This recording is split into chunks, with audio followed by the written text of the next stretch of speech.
자, 그럼 책으로 이제 기본서 121페이지 볼까요? 121페이지. 121페이지 타이틀이 뭐죠? 대리죠. 법률행위 대리. 얘를 배우는 목적이 있는데 칠판을 좀 볼까요? 우리가 기본과정 제일 처음에 배웠던 내용이 계약법 강론 내용으로 계약 이름 3개 배웠죠. 매매, 그다음 교환, 그다음에 임대차 공부했고, 이 세 가지의 공통점은 다 계약이라는 겁니다. 그래서 매매, 교환, 임대차 공부하고 난 다음에 그다음 어디 배웠죠? 계약법 총론에 갔죠. 그리고 계약의 성립, 그다음에 계약의 효력, 계약의 해제, 해지를 배운 겁니다. 계약 성립의 모습으로 민법전에 규정되어 있는 게 총 몇 가지였었죠? 세 가지. 첫 번째가 청약과 승낙의 의사표시의 합치에 의해서 계약이 성립하는 경우고, 두 번째는 뭐예요? 의사 실현에 의한 계약 성립. 세 번째가 교차 청약이죠. 교차 청약에 의한 계약 성립. 자, 그리고 계약의 효력에 관한 내용을 공부를 한 겁니다. 특히 쌍무 계약의 효력 2개 공부했죠. 첫 번째가 동시이행의 항명권, 그다음 위헌부담. 그리고 이제 또 계약의 효력이라고 해서 이제 제3자를 위한 계약을 공부를 한 겁니다. 그리고 해제하고 해지 공부했죠. 그러니까 일시적 계약을 채무 불이행을 이유로 없앨 때 쓰는 단어가 뭐예요? 해제. 그다음 계속적 계약을 채무 불이행을 이유로 없앨 때 쓰는 단어가 해지. 그리고 해제하고 해지는 얘는 어디에 해당한다? 단독행위. 그다음 공부한 게 뭐죠? 계약을 공부했고 단독행위 공부했으니까 단독행위 계약 통틀어 말할 때 뭐라 그래요? 법률행위라고 말하죠. 법률행위. 법률행위는 뜻이 뭐죠? 의사표시를 필수 불가결의 요소로 하는 법률 요건이다. 그래서 그때 이제 배웠던 내용이 법률행위 종류 공부했죠. 단독행위, 계약, 합동행위, 채권행위, 물권행위, 주물권행위, 요식행위, 불요식행위, 주된행위, 종된행위 이렇게 공부를 한 겁니다. 최근 께 오니까 좀 이제 표정이 좀 좋아지시네요. 법률행위 요건도 공부했죠. 성립 요건하고 효력 요건. 확인 안 하는 게 좋겠죠. 난 직업이 선생이다 보니까 저는 뭐 꼭 뭘 물어보고 이 사람이 아는지 모르는지 꼭 확인하는데 좀 직업병 같은 게 있어요. 직업병 같은 거. 그 전에 저 전철 타고 가는데 그 어떤 할머니 분이 물어봤어요. 그 전철역 가려면 어디로 가야 되냐고. 저는 그렇게 질문을 받으면 바로 손이 이렇게 올라가요.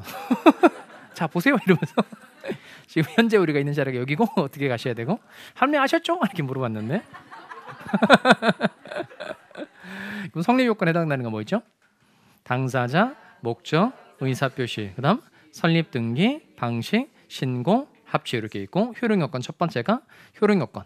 당사자가 능력 가져야 되죠. 권리 능력, 행위 능력, 의사 능력 가져야 되고, 두 번째 법률행위 목적은 확가적사, 확정성, 가능성, 적법성, 사회적 타당성 갖춰야 되고, 세 번째 의사법 표시가 일치하고 하자가 없어야 한다. 그리고 특별 효력 요건에 해당되는 거 뭐 있죠? 대리권, 조건, 기한, 사망, 허가. 이렇게 깔끔하게 5개 외워두고 계셔야 됩니다. 자, 그리고 법률행위 목적 공부했죠. 법률행위 목적 확가적사, 확정성, 가능성, 적법성, 사회적 타당성 공부한 겁니다. 그다음 법률행위는 의사표시를 필수 불가결의 요소로 한다. 그래서 의사표시를 배운 거죠. 그 밑에 의사와 표시가 일치하고 의사결정 과정에 하자가 없는 게 뭐죠? 이게 정상적 의사표시. 이때는 당사자가 뭐한 대로, 의혹한 대로 효과 발생한다는 겁니다. 그 다음에 비정상적 의사표시로 4개 공부한 거죠. 비진의 표시, 통정의 표시, 착오, 그 다음에 사기, 강박을 공부를 한 겁니다.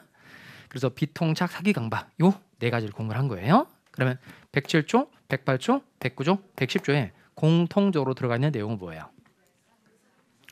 다 선의의 제3자에게 대항하지 못한다는 점이 공통이죠. 다 누구에게 대항하지 못한다? 선의의 제3자. 자, 의사표시 다음에 공부하는 내용이에요. 그 다음 공부하는 이게 대리예요. 대리. 자, 원래 자기가 직접 의사를 표시하고 자기가 법률 효과를 받는 게 이게 원칙인 겁니다. 그런데 다른 사람이 대신에 의사를 표시하고 내가 법률 효과를 받을 수도 있다는 거예요. 그래서 이걸 대리를 의사표시 다음에 배우는 겁니다. 다른 사람이 대신에 의사를 표시하고 내가 법률 효과를 받는 경우로 이제 배우는 게 대리예요. 자, 먼저 좀 읽어봅시다. 121페이지 가시면 자, 위에 상단 부분에 가면 사례가 하나 나오죠. 찾으셨어요? 자, 건물을 매도하려는 갑은 을에게 건물 매도를 부탁하고 사례 내용이 있는데 한번 읽어보시기 바랍니다.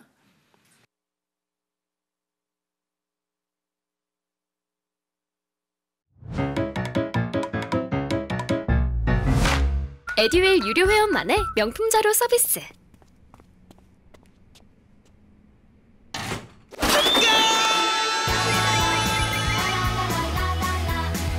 고퀄리티 명품 자료의 혜택. 오직 에듀윌 유료 회원에게만. 에듀윌. 내용 자체는 어렵지 않죠. 자, 그럼 실반을 봅시다. 대리, 그 첫 번째 첫 출발을 좀 잘 하셔야 되는데, 여러분 읽어봤던 내용은 뭐냐면 갑이 건물 가지고 있고 이제 을에게 건물 팔아달라고 부탁을 한 겁니다. 거기 부탁에 동그라미 하시고 거기다가 위임이라고 쓸까요? 위임. 건물 매도를 부탁하고 이렇게 되죠. 갑이 을에게 건물을 팔아달라고 부탁하는 계약을 위임 계약이라고 말합니다. 이렇게 사무 처리 부탁하는 계약이 위임 계약인데, 위임 계약을 기준으로 하면 갑의 을은 뭘까요? 갑은 사무 처리해달라고 부탁한 사람이니까 위임인, 을은 부탁을 받아서 사무를 처리하는 사람이니까 수임인 이렇게 부릅니다. 위임인, 수임인 이렇게 부르고요. 그 다음에 건물 매각에 관해서 대리권을 줬다는 겁니다. 갑이 을에게 건물 매각에 관해서 대리권을 준 거예요. 그렇게 대리권을 주는 건 수권행위라고 표현합니다. 숫자가 줄 숫자예요. 대리권을, 권한을 주는 행위, 수권행위라고 표현합니다. 그러니까 즉 누가 누구에게 대리권을 준 거죠? 갑이 을에게 대리권을 줬다는 겁니다. 그럼 대리권을 준 갑의 이름 뭘까요? 갑은 본인이라고 말하고 대리권을 수여받은 을은 대리인 이렇게 표현합니다. 대리권을 준 사람을 본인, 대리권을 수여받은 사람을 대리인 이렇게 표현합니다. 우리 적당한 상대방을 물색해서 병과 매매 계약을 체결한 거예요. 자, 그럼 이때 요 대리인과 계약을 한 병의 이름 뭘까요? 이게 상대방입니다. 대리인과 계약을 체결한 요 병의 이름이 상대방이에요. 그러면 이 매매 계약의 효과는 모두 직접 누구한테 기소하는 거죠? 본인 갑에게 기소를 하는 겁니다. 자, 그럼 잘 찾아볼까요? 이제 쉬운 것부터 시작합시다. 그러면 매매 계약을 한 사람은 누구예요? 매매 계약을 한 사람, 만나서 계약서 쓴 사람은 을과 병이죠. 을과 병. 그러면 이 법률 행위의 당사자는 을과 병이라는 겁니다. 그런데 법률 효과는 누구 사이에서 생긴다. 갑과 병 사이에서 생긴다는 겁니다. 그럼 이제 사람 이름으로 말해보세요. 이거 쓰는 게 중요한 게 아니에요. 자꾸 말해보고 이제 처음에 어떤 체계를 잘 받아들여서 만들어야 되니까 지금 더 집중해서 잘 따라오세요. 그러니까 매매 계약을 한 사람 을과 병인데 사람 이름으로 말해봅시다. 그러면 요 법률행위 당사자는 누구죠? 대리인과 상대방. 그런데 법률 효과는 누구와 누구 사이에서 생긴다. 본인과 상대방 사이에서 생긴다는 겁니다. 그러면 만약에 갑이라는 사람이 병 만나서 직접 계약을 체결하고 자기가 효과를 받으면 법률 행위의 당사자와 법률 효과의 당사자가 서로 일치하죠. 근데 대리는 법률 행위 당사자와 법률 효과 당사자가 서로 분리된다. 이게 특징입니다. 다시, 대리는 법률 행위의 당사자와 법률 효과의 당사자가 서로 분리된다. 이게 대리제도의 제일 중요한 특징입니다. 그러니까 이 대리의 경우에 법률 행위는 누가 하는 거죠? 대리인이 하고 법률 효과는 누가 받는다? 본인이 받는다. 이 말 안에 대리의 중요한 내용들은 다 들어가 있어요. 행위는 누가 하고 대리인이 하고 효과는 누가 받는다? 본인이 받는다는 겁니다. 다시, 행위는 누가 하고 대리인이 하고 효과는 본인이 받는다는 겁니다. 자, 그러면 이때 이 법률 행위를 하는 을을 뭐라고 부르는 거예요? 대리인. 대리인과 계약을 한 사람은 상대방. 법률 효과를 받는 갑은 본인 이렇게 표현한다는 겁니다. 자, 그다음에 능동대리, 수동대리를 할 수 있어야 되는데 요 을이라는 사람이 병이라는 사람에게 건물을 1억 원에 팔겠다라고 청약에 의사표시를 한 거예요. 그러면 누구에게 의사를 표시한 거죠? 대리인이 상대방에 대해서 의사표시를 하였다는 겁니다. 이건 이렇게 표현합니다. 무슨 대리? 능동대리. 적극적으로 능동적으로 하였다 그래서 능동대리라고 표현하고요. 그다음에 병이라는 사람이 좋다 1억 원에 사겠다는 의사를 표시한 겁니다. 이렇게 병의 의사표시를 대리인이 받은 거죠. 이건 수동대리라고 말합니다. 상대방의 의사표시를 대리인이 받는 건 무슨 대리? 수동대리. 이건 말로 할 수 있어야 됩니다. 능동대리는 누구한테 하는 거죠? 대리인이 상대방에게 의사표시를 하는 것. 그다음 수동대리는 상대방의 의사표시를 대리인이 받는 것. 이렇게 하시면 좋아요. 자, 그다음에 요 을은 대리인이니까 병과 계약을 체결할 때 자기가 대리인이라는 걸 밝혀야 되죠. 그래서 이걸 두 자로 현명한다고 말합니다. 뭐 한다? 현명. 그 현명은 대리인임을 밝히는 겁니다. 다시, 현명한다는 건 대리인임을 밝히는 건데 칠판을 보시고 이건 정확하게 말로 할 수 있어야 됩니다. 현명한다는 건 누가 누구에게 무엇을 밝히는 거예요. 대리인이 상대방에게 일단 그 주체를 말해야 되죠. 주체. 그러니까 대리인이 상대방에게 그다음에 을을 본인으로 말하면 끝이에요. 그러면 골로 가는 거예요. 왜냐하면 대리에서 본인은 항상 법률 효과를 받는 갑을 말하는 거니까 을이 어떤 행위의 주체가 될 때 을을 절대 본인으로 말하면 안 돼요. 그러니까 반드시 어떻게 얘기하냐면 자신 이렇게 표현하면 자신. 자 다시 현명한다는 건 대리인이 상대방에게 자신이 본인의 대리인임을 밝히는 걸 현명한다 이렇게 말한다는 겁니다. 다시 천천히 해봐요. 현명은 누가 누구한테 뭘 밝히는 거죠? 대리인이 상대방에게 자신이 본인의 대리인임을 밝히는 걸 현명한다고 말합니다. 이걸 또 본인의 이름으로 법률행위를 한다 이렇게도 말합니다. 그러니까 대리인은 본인의 이름으로 법률행위를 한다 이렇게 말하는데 이건 대리인이라는 걸 밝히는 걸 말하는 거예요. 자 그럼 여기까지 하면 대리 뜻이 하나 만들어집니다. 그럼 잘 따라올까요? 일단 누가 대리인이 누구의 이름으로? 본인의 이름으로. 이건 능동대리, 수동대리를 풀면 돼요. 능동대리는 법률행위를 하는 것, 수동대리는 의사표시를 받는 것 이렇게 표현하시면 됩니다. 다시 대리인 뜻이 잘 따라올까요? 누가 대리인이 누구의 이름으로? 본인의 이름으로 법률행위를 하거나 의사표시를 수령함으로써 법률 효과가 모두 직접 본인에게 귀속하는 제도 이렇게 하시면 됩니다. 자 기본서에다가 밑줄 한번 해볼까요? 자 아까 읽었던 사례 위에 대리의 뜻 나오죠? 자 대리란 천천히 읽어보겠습니다. 시작. 대리란 대리인이 본인의 이름으로 법률행위를 하거나 의사표시를 수령함으로써 법률 효과가 모두 직접 본인에게 귀속하도록 하는 제도이다. 그럼 거기서 본인의 이름으로 써야 되겠네요. 그게 뭐죠? 현명. 대리인임을 밝히는 거. 그 다음에 법률행위를 하거나 이렇게 되죠. 법률행위를 하거나 그게 뭐예요? 그게 능동대리. 그 다음 의사표시를 수령.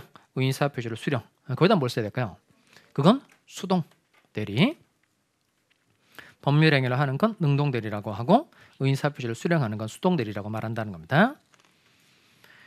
자, 요 정도 의 말할 수 있겠어요?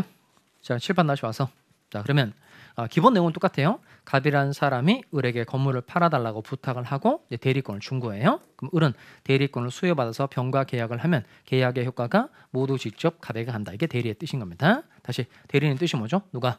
대리인이 본인의 이름으로 법률행위를 하거나 의사표시를 수령함으로써 법률 효과가 모두 직접 누구에게? 본인에게 귀속하는 제도가 대리인 겁니다. 자, 그다음 잘 찾으세요.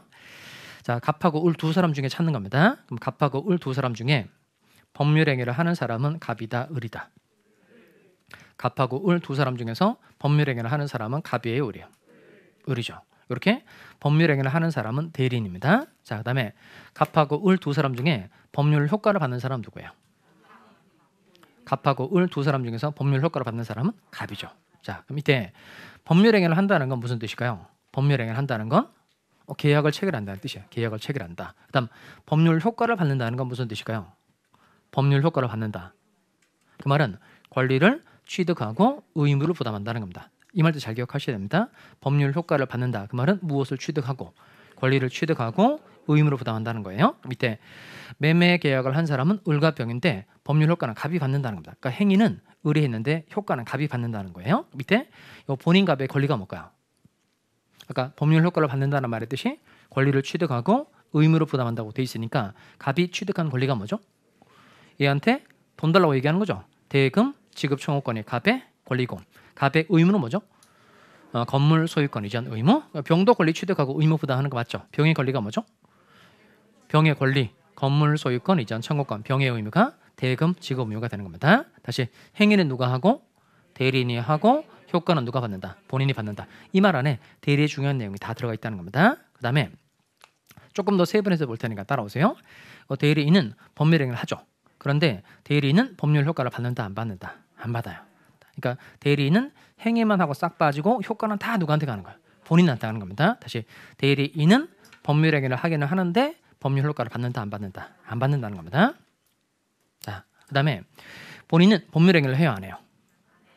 본인은 계약 체결한 사람이 아니죠. 본인은 법률행위를 하지 않는데 법률 효과를 받는다는 겁니다. 그러니까 본인은 법률행위를 하지 않는데 법률 효과는 받는 거예요.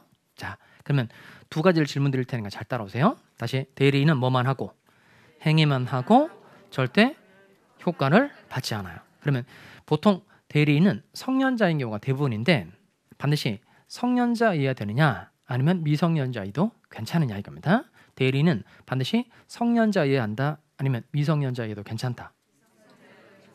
왜 그렇죠? 미성년자여도 괜찮죠. 왜 그렇죠? 이게 자연스럽게 이해가 돼야 됩니다. 이 대리인은 뭐만 하고 행위만 하고 절대 효과는 안 받는 사람이에요. 그러니까 대리인은 법률행위만 하고 절대 효과를 받지 않는 사람이니까 반드시 성년자일 필요 있다 없다? 없다는 겁니다. 그래서 맞는 게 117조입니다. 대리인은 행위 능력자임을 요하지 아니한다.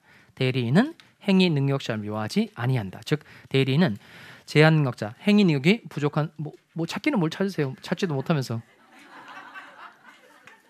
자, 다시 대리인은 뭐만 하고 행위만 하고 효과는 안 받는 거예요. 그래서 반드시 성년자일 필요가 없다는 겁니다. 그래서 맞는 게 117조. 대리인은 행위 능력자임을 요하지 아니한다는 겁니다. 하나만 더 해봅시다. 자, 이번엔 갑이을에게 건물 매각에 관한 대리권을 주고 의리병과 계약을 체결했는데 이 병으로부터 사기를 당했어요.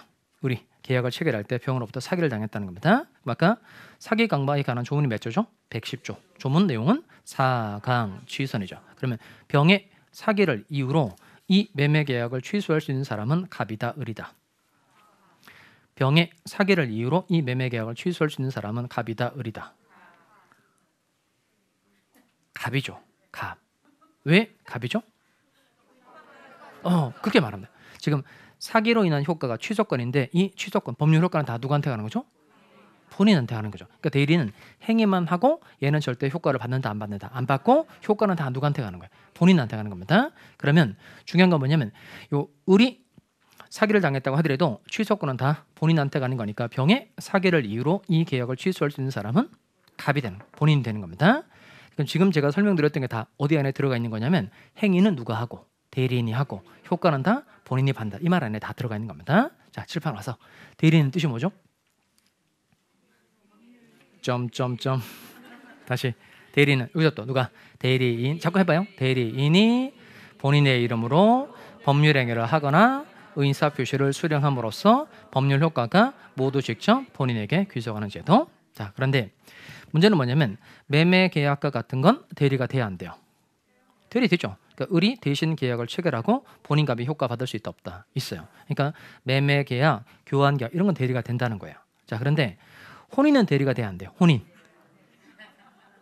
결혼식 내가 하고 신혼여행도 내가 가고 돌아서 효과는 네가 받고 그러니까 안 되겠죠. 그러니까 대리는 다 되는 것처럼 보여도 씁시다. 자, 교환에다 쓰겠어요. 자, 교환 7페이지 하단에 있어요. 7페이지 하단. 자, 대리는 어디에 대해서만 인정이 된다? 재산상의 법률행위. 다시 대리는 어디에 대해서만 인정이 된다? 재산상의 법률행위.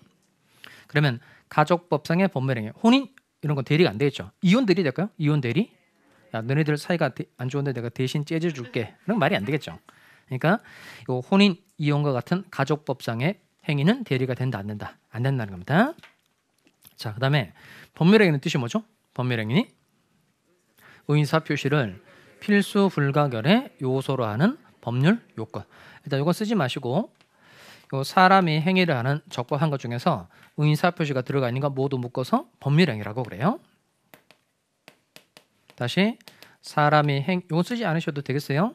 사람이 행위를 하는 적법한 것 중에서 의인사 표시가 들어가 있는 거 모두 묶어서 법률행위라고 하고 그다음 사람이 행위를 하는 적법한 것 중에서 의인사 표시가 들어가 있지 않은 거 모두 묶어서 준법률행위라고 그래요. 포인트는 뭐냐면 이 법률행위는 의인사 표시가 들어가 있다 안 들어가 있다? 들어가 있다 이거야. 그런데 준법률행위는 얘는 의인사 표시가 들어가 있다 안 들어가 있다? 안 들어가 있어요. 자, 그러면 이렇게 의인사 표시가 들어가 있는 법률행위에 대리가 인정되는 거니까 의인사 표시가 들어가 있지 않은 준법률행위는 원칙적으로 대리가 된다 안 된다? 안 돼요. 다시 준법률행위 그러면 얘는 의인사 표시가 들어가 있다 안 들어가 있다? 안 들어가 있다는 겁니다. 그러면 의인사 표시가 들어가 있지 않으니까 요 대리라는 건 다른 사람의 대신 의사를 표시하고 내가 효과를 받는 거예요. 근데 준법률행위는 의사 표시가 안 들어가 있는 거니까 준법률행위는 원칙으로 대리가 된다 안 된다? 안 돼요. 근데 준법률행위 중에서 대리가 되는 게 두 개 있어서 그걸 반드시 외우셔야 됩니다. 자, 이게 의사의 통지하고 관념의 통지예요. 자, 옆에 좀 써놓을까요? 먼저 의사의 통지 옆에다가요. 최고라고 쓸까요? 최고. 그 제3자를 위한 계약할 때 낙약자가 제3자에게 계약의 이익을 받을 거냐 말 거냐 확답을 촉구할 수 있죠. 최고 그런 것들을 의사의 통지라고 표현합니다. 그다음 관념의 통지에다가는 통지라고 한번 써볼까요? 통지. 그 청약 승낙 공부할 때 1월 20일까지 승낙해달라. 승낙 기간을 정해서 청약을 한 겁니다. 그런데 1월 10일에 1억 원에 사겠다는 편지를 보냈는데 우체국의 잘못으로 1월 22일에 도달했다. 이거 한번 공부한 적 있죠. 그러니까 도달 가능하게 보냈는데 연착이 됐다는 겁니다. 그럼 청약자는 지체 없이 뭘 해줘야 되죠? 연착의 통지. 연착의 통지. 이렇게 연착의 통지 같은 걸 해주는 걸 관념의 통지라고 표현하는데 요 의사의 통지, 관념의 통지는 준법률행위이기는 하지만 얘는 의사 표시와 유사한 성질을 가지고 있어서 이 두 가지는 다시 대리가 된다 안 된다? 된다는 겁니다. 그러니까 까먹으면 안 돼요. 다시 대리는 어디에 대해서만 인정이 된다? 재산상의 법률행위. 그러니까 의사 표시가 들어가 있지 않은 준법률행위는 원칙적으로 대리가 된다 안 된다? 안 된다. 근데 또 예외적으로 대리가 되는 경우 두 가지가 있는데 두 가지가 뭐라고요? 의사의 통지하고 관념의 통지. 자, 그다음에 대리의 종류를 좀 해보도록 하겠습니다. 기본서 123페이지 볼까요? 기본서 123페이지. 자, 거기는 대리의 종류라고 되어 있는데 큰 타이틀 갑시다. 타이틀 먼저 첫 번째가 123페이지. 기본서 잠깐 보겠어요. 자, 먼저 임의 대리와 법정 대리라고 되어 있는 걸 찾으셨어요? 자, 먼저 임의 대리란 같이 한번 읽어보겠습니다. 임의 대리란 읽어보죠. 시작.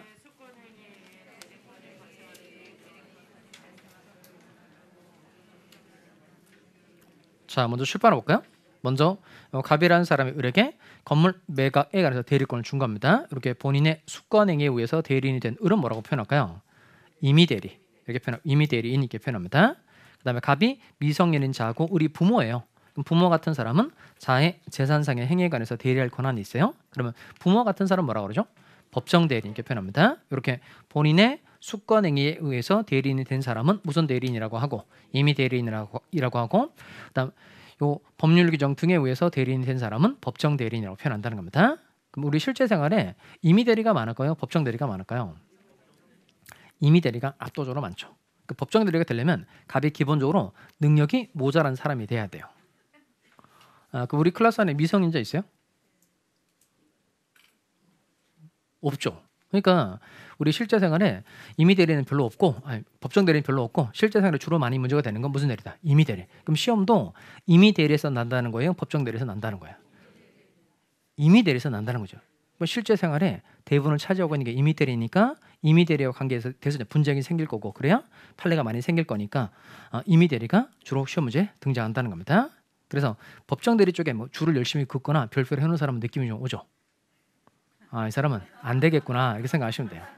그러니까 우리 실제 생활에 대부분을 차지하고 있는 건 무슨 대리라고요? 임의 대리. 자, 그다음 능동 대리, 수동 대리 있는데요. 능동 대리, 수동 대리 한번 읽어봅시다. 능동 대리란 찾으세요? 자, 같이 한번 읽어보겠어요. 시작.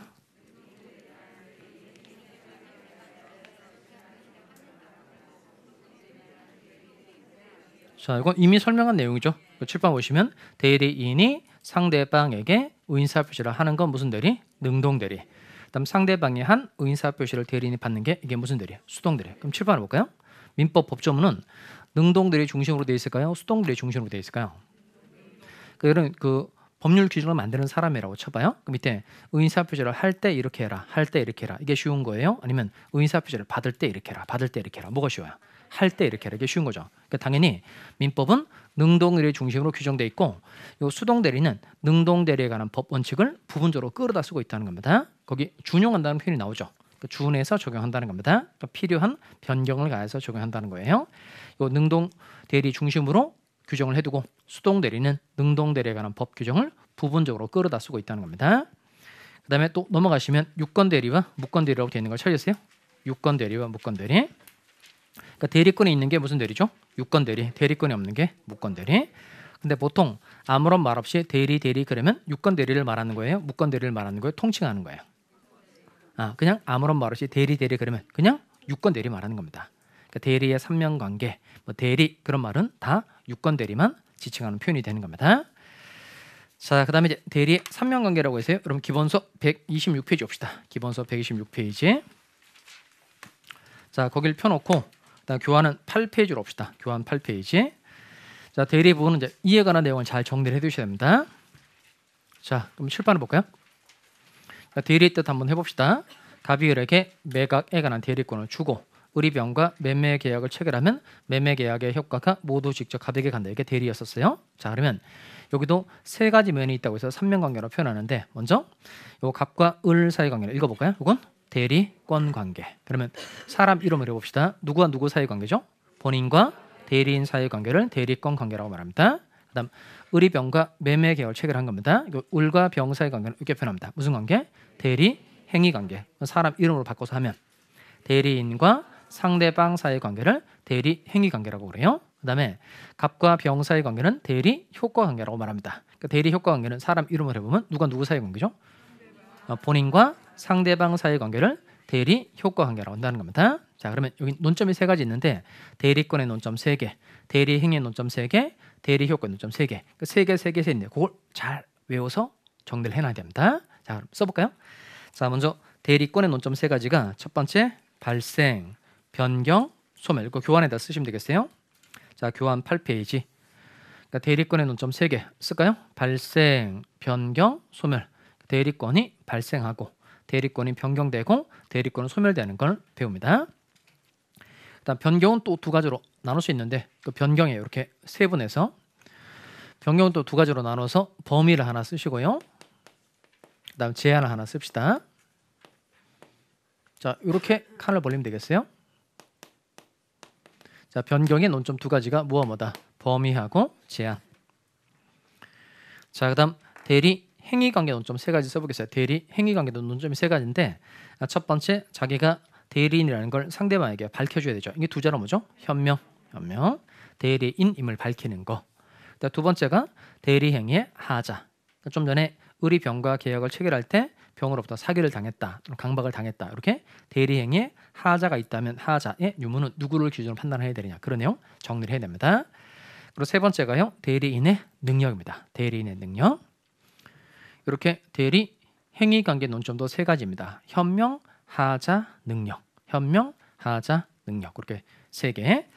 그다음 대리 효과 논점 해볼까요? 대리 효과도 첫 번째 씁시다. 이거 법률 행위의 효과. 법률 행위의 효과는 이거 누구한테 귀속하느냐. 이거 정리를 해야 되고요. 두 번째가 불법 사실 행위의 효과. 불법 사실 행위의 효과. 이거 누구한테 귀속하느냐. 세 번째가 본인의 능력입니다. 본인의 능력. 본인은 법률 효과 받는다 그랬는데 법률 효과를 받기 위해서는 어떤 능력이 요구되느냐. 그런 내용들을 정리할 겁니다. 자, 그러면 여러분 쓴 거 이제 확인해 보겠어요. 본인 쓴 거 봅시다. 이렇게 첫 번째 대리권의 논점 3가지 뭐죠?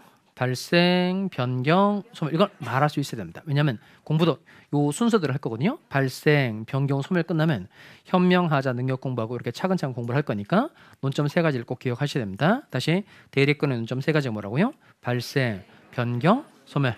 대리 행위 관계 논점도 3가지인데 현명, 하자, 능력. 먼저 대리인임을 밝히는 건 뭐라 그러죠?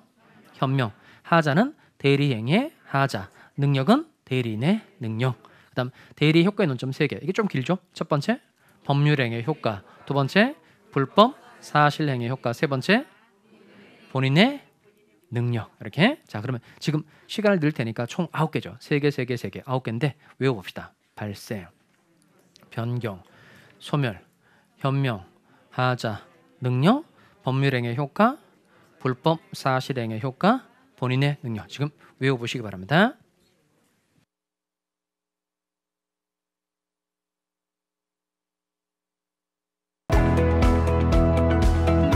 저는 정보가 곧 합격이라고 생각해요. 기출문제 특강이나 모의고사 자료집을 주시는 것도 좋았고 그 중에서 제일 좋았던 건 교수님의 쪽집게 정보였어요. 약간 합격을 위한 종합 패키지 선물을 받는 그런 느낌?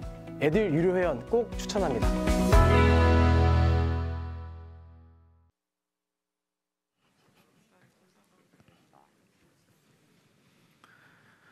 자, 이렇게 입으로 자주 반복해서 외워두기 바랍니다. 자, 그럼 칠판. 그럼 대립권 논점 첫 번째가 뭐죠? 발생, 그 다음이 변경, 그 다음 소멸. 이 순서대로 공부하시면 돼요. 첫 번째 대립권의 발생을 해보도록 합시다. 자, 먼저 그럼 기본서 127페이지 올까요? 127페이지. 자, 쭉 내려오시면 점 1번 임의 대립권의 발생 원인이라고 되어 있는 거 찾으셨어요? 땡땡 하시고.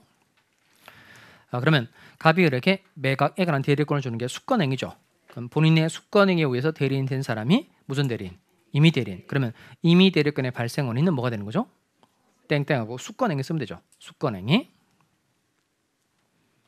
자, 그다음 130페이지 봅시다. 130페이지 2장 넘어올까요?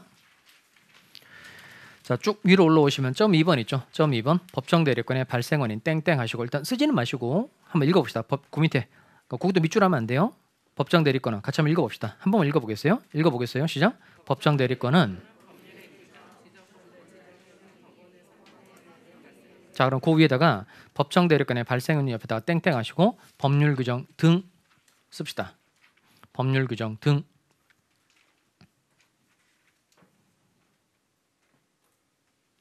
자, 그러면 요 법률 규정 등 그래서 그 등자가 잘 생각이 나야 됩니다. 법정 대리권이 발생하는 주요한 원인은 법률 규정인데 그거 말고 지정권제 지정행위도 있고 법원의 선임행위도 있고 그래요.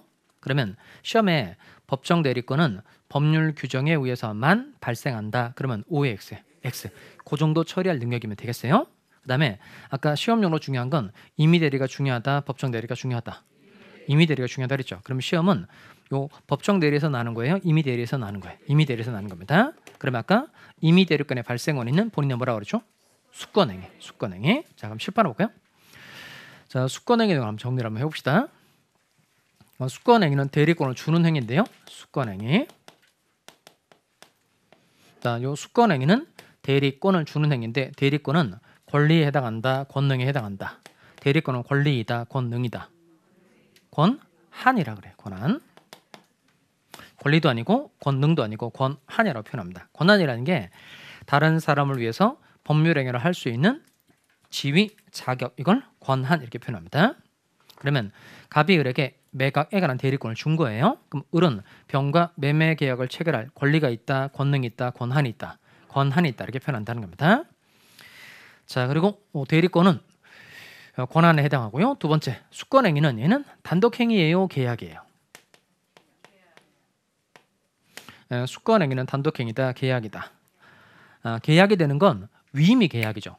갑이 을에게 건물을 팔아달라고 부탁하는 게 위임인데 그 위임은 계약에 해당되는 거고 수권행위는 단독행위다, 계약이다. 단독행위. 그러니까 단독행위도 둘로 쪼개서 배웠죠. 상대방 없는 단독행위하고 상대방 있는 단독행위로 배웠는데 그때 상대방 있는 단독행위에 해당되는 걸로 뭐였죠? 그게 동처리죠. 동처리가 상초 먹고 취해서 막 포기한 거죠. 채권 포기하고 제한물권 포기하고 공유지분 포기하고 취득주의 포기하고 맨 끝에 있었던 게 뭐죠? 그게 수권행위. 그러니까 요 대리권 수여 행위는 갑이라는 사람이 을에게 대리권을 수여하겠다는 의사표시 한 개만 가지고 된다는 겁니다. 따라서 단독행위고 상대방 있는 단독행위다, 없는 단독행위다. 있는 단독행위. 그럼 시험에 수권행위가 성립하기 위해서는 대리인이 될 자의 승낙이 필요하다. 그러면 5의 X예요. X죠. 수권행위는 단독행위니까 갑의 의사표시 한 개만 가지고 된다는 겁니다. 자, 그다음에 또 정리를 했던 내용이 요식행위 정리했죠. 자, 요식행위에 해당되는 걸로 뭐가 있었죠? 요식행위. 물론 요식한데. 요시가 등신만 생각나는 거 아니에요 또? 자, 요시가 네가 혼인만 하면 법인도 설립해주고 어음 수표도 주겠다는 게 나의 유언이다. 알겠냐 등신아 이거죠? 그러면 혼인, 이혼, 인지, 입양, 그다음 법인 설립행위, 어음 수표행위, 유언, 등신, 등기, 신청 그 5가지가 요식행위니까 그거 빼고 나머지 것들은 다 불요식행위라는 겁니다. 그럼 수권행위는 요식행위다, 불요식행위다. 불요식 특별한 방식이 필요 없다는 겁니다. 수권행위를 할 때 서면으로 하는 것도 되고 구도로 하는 것도 상관없다는 겁니다. 자, 이게 대리권의 발생의 끝이에요. 자, 그러면 아까 임의 대리권의 발생 원인은 본인이 뭐라고 그랬죠? 수권행위. 법정 대리권의 발생 원인은 법률 규정 등. 여기 이제 발생을 하나 끝낸 겁니다. 그러면 대리권의 발생 끝냈으니까 그다음 뭘 해야 될까요? 발생 다음에 변경이죠. 변경이 2개 있다 그랬죠. 범위하고 제한. 그럼 범위 해봅시다. 자, 먼저 어디를 보냐면 페이지 130페이지 볼까요? 130페이지. 자, 쭉 내려가시면 자, 거기 먼저 대리권의 범위라고 되어 있는 거 찾으세요. 자, 먼저 임의 대리권의 범위라고 되어 있는 거 찾죠. 자, 임의 대리권의 범위는 일단 무엇을 해석을 해보면 된다. 수권행위 해석 권한 밑줄 하시고 그다음 오른쪽에 보시면 수권행위 해석에 대한 보충 규정이라고 되어 있는 거 찾으세요. 이건 뭐냐면 일단 수권행위를 해석을 해보면 임의대리권의 범위가 어디까지인지 대부분 적용되는데 암만 수권행위를 해석해 봤는데도 그 범위가 어디까지인지 모르겠다. 이때 118조가 보충으로 적용된다는 겁니다. 또 한 장 넘어가서 법정대리권의 범위 갑시다. 법정대리권의 범위 찾았어요? 자, 거기 법정대리권의 범위는 한 줄 밑줄 합시다. 아까 법정대리권의 발생 원인은 뭐라고 그러죠? 법률 규정 등. 그 다음에 법정대리인이 어디까지 행위를 할 수 있는지는 법률에서 다 정해놓은 겁니다. 한 줄 밑줄 합시다. 법정대리권의 범위는 그냥 뭐에 의해서 결정된다. 법률 규정에 의해서 결정된다. 그 부모는 임의대리인이에요? 법정대리인이에요? 법정대리인이죠. 근데 부모가 자의 모든 행위에 대해서 다 대리할 권한을 가지고 있는 건 아닙니다. 자의 재산상의 행위에 관해서만 대리할 권한을 가지고 있다고 규정이 돼 있어요. 그러니까 법정대리인이 어디까지 행위를 할 수 있는지는 그냥 법률 규정에 의해서 정해진다. 그 정도 알면 되겠습니다. 자, 그럼 다시 실판에 와서 임의대리권의 발생 원인이 뭐였죠? 본인의 임의대리권의 발생 원인이 본인의 수권행위. 그러면 임의대리인이 과연 어디까지 행위를 할 수 있는지 알아보려면 기본적으로 수권행위를 해석을 해보면 돼요. 판례가 많은데 별로 어렵진 않아요. 잘 따라옵시다. 자, 갑이 을에게 잘 따라옵시다. 먼저 건물 매각에 관해서 대리권을 준 거예요. 그러면 갑의 이름 뭘까요? 대리권 중 갑의 이름은 본인. 대리권 수여받은 을의 이름은 대리인. 자, 그다음 을이 병 만나서 매매 계약을 체결한 겁니다. 그럼 이때 요 대리인과 계약을 체결한 병의 이름 뭐죠? 이 사람? 상대방. 자, 그러면 을이 병 만나서 매매 계약을 체결하면 매매 계약의 효과가 모두 직접 누구한테 기소하는 거죠? 본인에게 기소하는 거죠. 본인에게. 자, 그러면 병이라는 사람도 누구에게 대금 지급해 줄 의무가 생기는 거예요. 그러니까 병의 입장에서도 계약은 누구랑 한 거죠? 을하고 계약을 체결했지만 효과가 누구한테 가는 거예요? 본인 갑에게 가는 거니까 병도 누구에게 대금을 지급해 줘야 돼요? 본인 갑에게 대금을 지급해 줄 의무가 생긴다는 겁니다. 자, 그런데 병이라는 사람이 갑에게 대금을 지급하지 않고 을에게 매매 대금을 준 거예요. 근데 을이 갑에게 물어보지도 않고 매매 대금을 수령한 겁니다. 여기까지 이해됐어요? 그러니까 병은 갑에게 대금을 지급해 줘야 되는데 계약을 체결한 을에게 매매 대금을 주고 을도 그 매매 대금을 수령했다는 거예요. 그러면 애초에 갑이라는 사람이 매매 계약도 네가 체결하고 대금도 네가 수령하거라 이렇게 대리권을 수여해줬더라면 당연히 대금 수령할 수 있어요? 없어요? 있죠. 근데 매각하라. 매각에 관해서만 대리권을 주고 대금 수령에 관해서 별도로 아무런 얘기를 한 적이 없다는 겁니다. 그러면 이 매각에 관한 대리권 안에 대금 수령에 관한 권한이 포함되느냐 이거예요. 이게 수권행위 해석이에요. 그러면 이 매각에 관한 대리권을 잘 해석을 해보면 대금 수령에 관한 권한이 포함되는지 안 되는지 알 수 있다는 거예요. 이게 이제 수권행위 해석이라는 겁니다. 그러면 일반적으로 건물 매매 계약을 체결하거라 이렇게 대리권을 준 거예요. 그럼 그 대리권 안에 대금 수령에 관한 권한은 포함되는 거예요? 안 되는 거예요? 포함된다 안 된다? 안 된다. 안 되는 이유가 뭐예요? 제가 어제 물어봤단 말이에요. 안 되는 이유가. 왜냐하면 만약에 대금 수령에 관한 권한을 포함시키면 을이 돈을 가지고 들고 튈 수 있다는 거야. 그러면 갑이 불리해지기 때문에 안 된다는 거예요. 그래서 내가 설명을 해줬죠. 그럼 실제로 그 을이 돈을 가지고 들고 튀었을 때 갑을 보호해주는 방법이 법에 있을까요? 없을까요? 당연히 있죠. 왜냐하면 을이 매매대금 가지고 들고 튄 겁니다. 이건 남의 돈을 지가 가지고 있다가 횡령죄를 저지른 거예요. 그러니까 갑이라는 사람은 을을 횡령죄로 고소해서 처벌시킬 수 있어요? 없어요? 있어요. 그 다음에 건물 팔아달라고 부탁하는 게 위임계약이죠. 그럼 이 을은 위임계약을 처리하면서 금전이 생겼으니까 금전을 위임인한테 넘겨줄 의무가 있는데 이걸 위반해서 돈을 가지고 들고 튄 거니까 위임계약상의 채무 불이행을 이유로 얼마든지 손해배상을 청구할 수 있다 없다? 있어요. 형사적으로도 처벌시킬 수 있고 민사적으로 돈을 다 받아낼 수 있다는 겁니다. 그러니까 갑을 보호해주는 방법이 별도로 있으니까 을이 돈을 가지고 들고 튀는 게 걱정이 돼서 대금 지급에 관한 권한을 포함시키지 않을 이유는 없다는 거예요. 그 다음에 일반적으로 매매 계약을 체결하라는 대리권 안에 네가 매매 대금 받아서 나한테 넘겨줘도 된다 이런 뜻이 보통 들어가야 안 들어가요? 들어가요. 그러다 보니까 매각에 관한 대리권 안에 대금 수령에 관한 권한은 포함된다 안 된다? 된다는 겁니다. 자, 그래서 8페이지 교환 하단에다가 이거 지금 동그라미 X 하는 거 잘 체크하면서 따라오시기 바랍니다. 첫 번째, 건물 매각에 관한 대리권 안에 대금 수령에 관한 권한은 포함된다 안 된다? 된다는 거예요. 자, 그다음 두 번째 조심하셔야 되는데 자, 그러면 갑이 을에게 매각에 관한 대리권을 수여해 준 거예요. 그러면 병이라는 사람은 갑에게 대금 지급해 줄 의무가 생기는 겁니다. 그럼 이때 이 병의 매매 대금 지급 날짜를 을이라는 사람이 연기해 줄 권한이 있어요, 없어요? 그러니까 매각에 관한 대리권 안에 대금 수령까지는 되는 거예요. 그런데 병의 매매 대금 지급 기일을 뒤로 늦춰주는 일을 의뢰할 수 있다 없다. 이건 안 된다는 거예요. 그러니까 요 매매 계약 체결에 관한 대리권 안에 네 맘대로 대금 지급기를 연기해 줘도 된다. 이런 권한은 포함돼야 안 돼요. 안 돼요. 그러면 대금 지급기를 연기해 줄 권한까지 가지려면 어떻게 대리권 수여받아야 될까요? 포괄적으로. 그러니까 즉 매매 계약 체결과 이행에 관해서 포괄적으로 다 대리권 수여받아야 돼. 네가 알아서 다 해라. 일체의 권한을 수여받은 경우라야만 대금 지급기를 연기해 줄 권한까지 가지게 되는 겁니다. 그냥 매각하라. 이 대리권 안에 대금 지급기를 연기해 줄 권한은 포함된다 안 된다? 안 된다는 겁니다. 그래서 하나 더 해봅시다. 갑으로부터 매각에 관한 대리권을 수여받아서 의리병과 계약을 체결한 겁니다. 그럼 병이라는 사람은 누구에게 대금 지급해 줄 의무가 있는 거예요? 갑에게. 그럼 얘가 대금을 지급해 줘야 됨에도 불구하고 병이 매매대금을 지급하지 않은 겁니다. 그럼 병이 채무를 불이한 거니까 이 계약은 뭐 할 수 있죠? 해제. 그러면 해제는 누가 해야 돼요? 갑. 본인 갑이 해제를 해야 되는데 을이 이 계약을 해제를 한 거예요. 그러면 건물 매매 계약 체결에 관한 대리권 안에 네 맘대로 계약을 해제해도 좋다. 이런 권한은 포함돼야 안 돼요. 그건 안 되는 거죠. 해제는 누가 직접 해야 돼요? 본인 갑이 직접 해야 된다는 겁니다. 자, 여기까지가 매매 계약 체결에 관한 대리권에 관한 수권행위 해석 판례입니다. 그러면 요 왼쪽에 요 매각에 관한 대리권이라는 수권행위를 해석을 해보면 얘는 되고 얘는 안 되고 대부분 다 이렇게 알 수 있다는 겁니다. 자, 그다음 이거 하고 이제 다른 내용인데요. 자, 먼저 갑이 병이라는 사람에게 1억 원의 돈을 빌려준 겁니다. 이건 매각에 관한 대리권하고 상관없는 전혀 다른 내용입니다. 하살표 이렇게 돼 있으니까 누가 누구한테 얼마를 빌려준 거죠? 갑이 병한테 1억 원의 돈을 빌려준 겁니다. 돈 받을 권리가 있는 사람 누구죠? 갑. 그런데 갑이라는 사람이 을에게 내가 병이라는 사람에게 1억 원의 돈을 받을 권리가 있는데 을 네가 그 돈을 영수해 가지고 와라. 수령해 가지고 와라. 이렇게 대리권 준 거예요.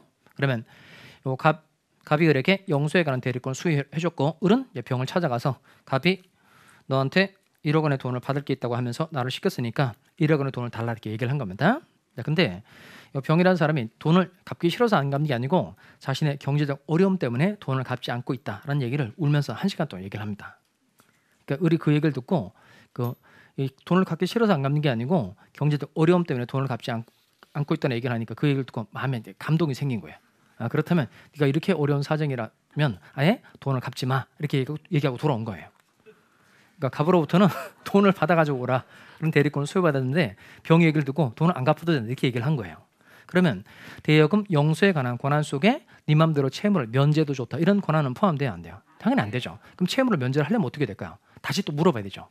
갑에게 채무를 면제해도 줘도 되느냐 물어보고 갑으로부터 또 대리권을 수여받아야 됩니다. 이건 특별수권이라고 표현합니다. 본래 주었던 대리권과 별도의 권한을 다시 수여해 주는 건 특별수권이라고 표현합니다. 이렇게 특별수권이 있어야 채무 연재를 다시 할 수 있다는 거예요. 여기까지 이해되죠? 다시 대여금 영수에 관한 권한 속에는 대여금 채무를 면제도 좋다는 권한은 포함된다 안 된다? 안 된다. 따라서 대여금 채무를 면제하기 위해서는 다시 뭐가 있어야 한다? 본인의 특별수권이 있어야 한다는 겁니다. 자, 일단 설명드렸으니까 나중에 그 기본서 가서 기본서 책으로 131페이지 볼까요? 131페이지 상단본에 보면 그 판례 나오죠. 수권행위 해석에 관한 판례 상단본에 그 판례 별표. 자, 이거를 문장으로 잘 정리를 해둔 게 있고 수권행위 해석에 관한 판례입니다. 그래서 복습할 때 그 내용 마저 잘 정리해 두시기 바라요.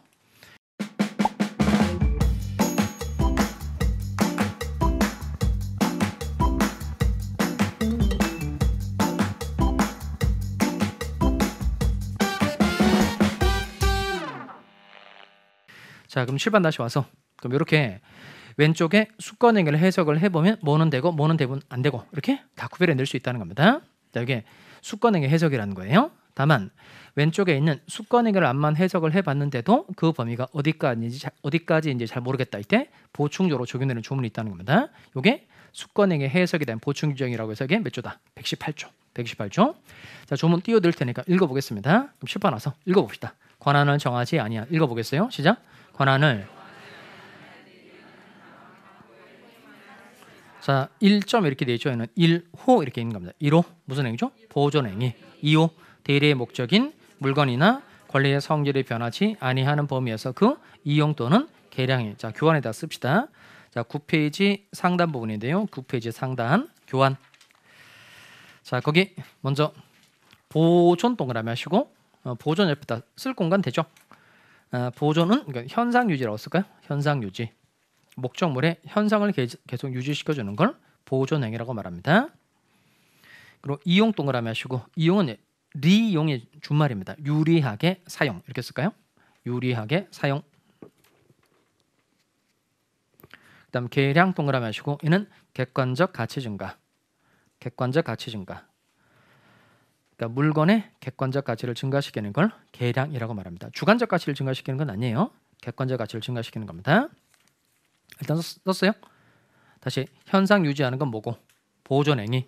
유리하게 사용하는 건 이용행위. 객관적 가치를 증가시키는 건 계량행위를 한다는 겁니다. 그럼 칠판을 보시면 앞 스타트가 뭐로 되어 있죠? 권한을 정하지 아니한 대리인. 그럼 이게 대리권이 권한이 있다는 거예요, 없다는 거예요? 그렇죠. 그러니까 권한을 정하지 아니한 대리인 그랬으니까 대리권 권한이 있다 없다? 있다. 권한이 있기는 있는데 어디까지인지 정해지지 않았다. 그런 뜻인 거예요. 그러니까 대리권 일단 있긴 있는데 범위가 어디까지인지 잘 모르겠다. 불분명할 때 이 내용이 적용된다는 겁니다. 자, 그러면 정리를 해보면 결국 권한이 있긴 있는데 수권행위를 해석해 봤는데도 그 범위가 어디까지 모르겠다는 겁니다. 그 권한이 정해지지 않았다는 겁니다. 이때 이 대리는 세 가지만 할 수 있다는 겁니다. 써볼까요? 세 가지. 뭐만 할 수 있죠? 보이게만 할 수 있다는 겁니다. 보존행위, 이용행위, 계량행위만 할 수 있다는 겁니다. 이거 세 가지 까먹으면 안 돼요. 다시 권한을 정하지 아니한 대리는 세 가지만 할 수 있다는 겁니다. 세 가지 뭐죠? 보이게만 할 수 있다는 겁니다. 뭐만 할 수 있다고요? 보이게만 할 수 있다는 거예요. 안 보이게 하는 건 안 되고. 하지 말 걸 그랬나? 다시 권한을 정하지 아니한 대리는 세 가지만 할 수 있다는 겁니다. 보이게, 보존행위, 이용행위, 계량행위만 할 수 있다는 겁니다. 자, 그런데 잘 보면 이 보존행위 1호하고 이용, 계량행위 2호는 결정적으로 다른 점이 있죠. 1호와 2호는 다른 점이 있는데 뭐가 다를까요? 1호는 짧고 2호는 길다. 이게 차이예요. 목규줄로 한 게 아니에요. 왜냐하면 1호가 짧은 이유가 긴 이유가 뭐냐면 이용, 계량 앞에 어떤 말이 있죠? 성질이 변하지 아니하는 범위에서란 말이 2호 두 번째는 있다는 겁니다. 근데 보존행위 앞에는 성질이 변하지 아니하는 범위에서란 말이 없다는 거예요. 이게 시험이에요. 그러니까 보존행위는 쓸까요? 보존행위는 성질이 변해도 된다 안 된다? 된다는 거죠. 이게 중요합니다.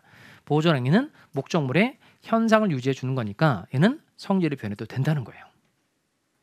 따라서 성질이 변하는 범위에까지 허용되는 거니까 보존행위는 그래서 무제한할 수 있다 이렇게 말합니다. 근데 이용행위와 계량행위는 대리의 목적인 물건이나 권리의 성질이 변하지 아니하는 범위에서라고 되어 있으니까 얘는 성질이 변하면 된다 안 된다? 안 된다라는 뭐가 있다? 제한이 있다는 겁니다. 조심하셔야 됩니다. 다시 권한을 정하지 아니한 대리는 세 가지만 할 수 있는데 세 가지 뭐죠? 보이게만 할 수 있다는 겁니다. 대신 보존행위는 무제한 할 수 있지만 이용, 계량행위는 성질이 변하면 안 된다라는 뭐가 있다? 제한이 있다는 겁니다. 또 하나 이 단어 기억해야 됩니다. 현상 유지하고 유리하게 사용하고 객관적 가치를 증가시키는 보존, 이용, 계량행위를 합해서 한 단어로 뭐라 그러죠? 이게 관리행위라는 겁니다. 관리행위, 관리단, 관리인, 관리자 그런 말 쓰잖아요. 이게 현상 유지하고 유리하게 사용하고 객관적 가치를 증가시키는 걸 통틀어 말할 때 관리라고 표현합니다. 그럼 중요한 건 뭐냐면 결국 권한을 정하지 않은 대리는 무슨 행위만 할 수 있고 관리 행위만 할 수 있고 이 행위는 할 수 없다는 거예요. 무슨 행위를 할 수 없다? 처분 행위 할 수 없다는 겁니다. 다시 권한을 정하지 아니한 대리는 무슨 행위만 할 수 있고 관리 행위만 할 수 있고 처분 행위를 할 수 있다 없다? 없다는 겁니다. 자, 문제 풀어보겠어요. 천천히 풀어보시기 바랍니다.